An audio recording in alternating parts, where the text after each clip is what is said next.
The alarm on my wrist pulsed red before I even opened my eyes, and the pain in my side told me something had torn again during the night. I pressed my hand against the wound and pulled myself upright, biting down until the room stopped spinning. The station groaned around me, metal settling under the weight of another orbital cycle, and I knew I had maybe 20 minutes before the pain became something I could not hide. I did not call for help. Calling for help meant questions, and questions meant the medical officers writing reports that would reach the wrong ears. 3 days ago, during a routine repair outside the station, a coupling had failed and driven a shard of metal into my ribs. I had sealed it myself with a strip of synth skin and told everyone it was nothing. Humans healed differently than most species out here, slower in some ways, faster in others, and nobody on this station trusted a species they barely understood enough to let it rest. I reached for the small kit hidden under my bunk, the one with real bandages instead of the flimsy synth patches issued to workers like me, and began peeling back my shirt to check the damage. That was the exact moment my door slid open without warning. Naira stood in the frame, one hand still raised toward the panel she had just touched, her pale violet eyes locking onto me before either of us could speak. She was my assigned maid, sent by the station administration to keep quarters like mine in order, though everyone knew the real reason her people took these jobs was to observe us, to catalog us, to decide whether humans deserved a permanent place among the stars. She was supposed to knock. She always knocked. But the door panel outside had been malfunctioning for a week, and in her rush to finish her rounds before the shift change, she must have hit my door thinking it was the storage closet beside it. For a long moment, neither of us moved. I sat there with my shirt half open, blood soaked through the makeshift bandage, sweat on my forehead, and I did not cry out, and I did not beg her not to tell anyone. I simply looked at her and said nothing, because there was nothing useful to say. Naira did not gasp. She did not step back the way I expected. She went completely still, the way her species did when something did not match the pattern they had built inside their minds, and her mouth opened slightly before closing again, without a single sound coming out. I finally spoke first, my voice rough. "Close the door, please." She did, but she did not leave. She stepped inside instead, sealed the door behind her, and stood there watching me, with an expression I had never seen on her face before. Naira had worked in my quarters for 4 months, and in that time, she had spoken to me exactly as much as her duties required, and not one word more. She thought humans were loud and clumsy and short-lived, prone to complaining about the smallest discomforts, unworthy of the effort her people put into studying us. I had heard her mutter as much to another worker once, not realizing I understood enough of her language to catch the words. But now she crossed the room in 3 quick steps and knelt beside my bunk, her long fingers hovering over the wound without touching it, as if she needed permission first. "How long?" she finally asked, her voice quieter than I had ever heard it. 3 days, I said. 3 days, she repeated, and something in the way she said it made the words sound heavier than they should have. "You have been working shifts. I have seen you in the corridors. You carried supply crates yesterday." "I had to," I told her. "If I stop, they replace me, and if they replace me, I lose my contract, and if I lose my contract, I go back to a world that has nothing left for me, so I carry the crates." She stared at me the way someone stares at a puzzle that refuses to resolve into a picture they recognize. Her people did not work through pain. Her people did not hide injuries to protect a job. On her homeworld, an injury like this would mean immediate withdrawal from duty, immediate treatment, immediate rest, because anything less was considered reckless and beneath the dignity of a functioning being. "You should have reported this," she said. "Reporting it changes nothing except who knows about it," I answered. "The wound still hurts either way. At least this way I keep my place here."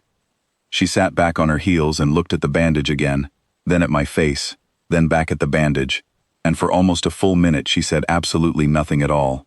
I had never known Naira to be silent for that long.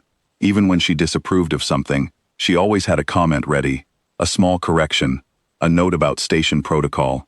This silence was different. This silence felt like something inside her was being rebuilt from the ground up. "I need supplies from the medical stores," she finally said, rising to her feet. "Do not move from that spot." I told her I could manage on my own, but she was already at the door. And something about the set of her shoulders told me arguing would waste more time than it saved. She returned in under 10 minutes with a proper sealant kit, the kind reserved for senior staff, the kind I had no clearance to request myself. "How did you get that?" I asked.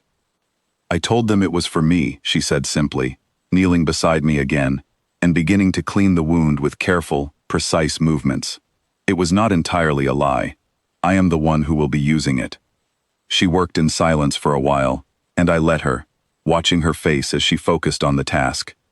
Her people were known across the sector for their exactness, every motion deliberate, nothing wasted, and I could see that discipline now applied to closing the gash along my ribs instead of folding linens or polishing the metal fixtures in my quarters.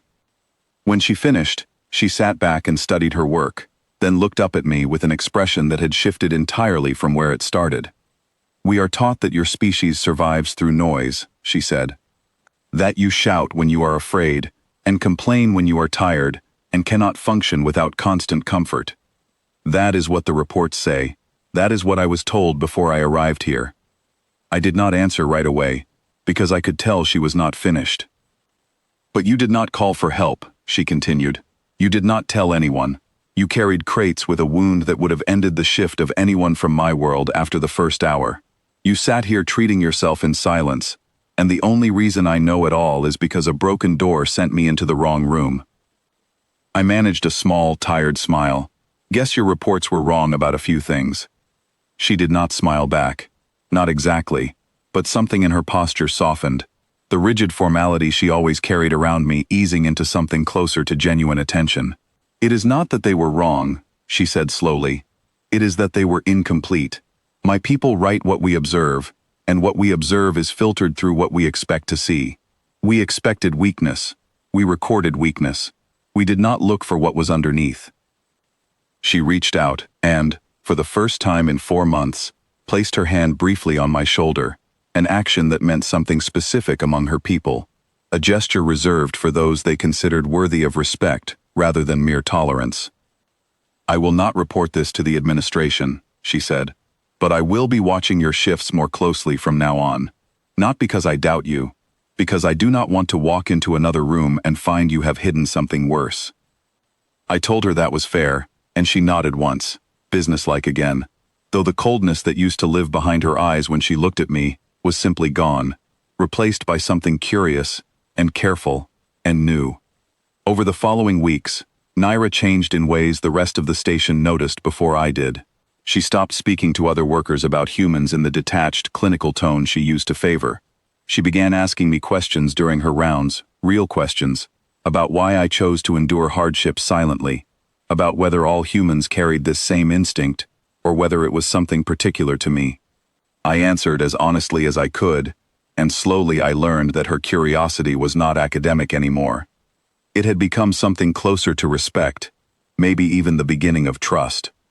One evening, weeks after the incident, she paused at my door before leaving for the night, her hand resting against the frame. "My superiors want a new report on human behavioral patterns," she said. "I am writing it myself this time. Not from what the old files say, from what I have actually seen."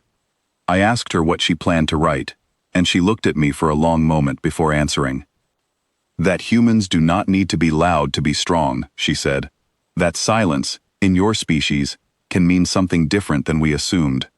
That what looks like stubbornness might actually be endurance, and what looks like recklessness might actually be sacrifice."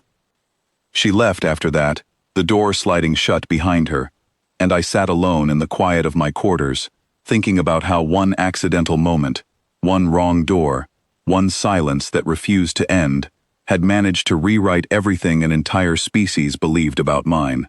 It made me wonder how many other doors out there were waiting to be opened by accident, and how many other silences were waiting to say more than any report ever could.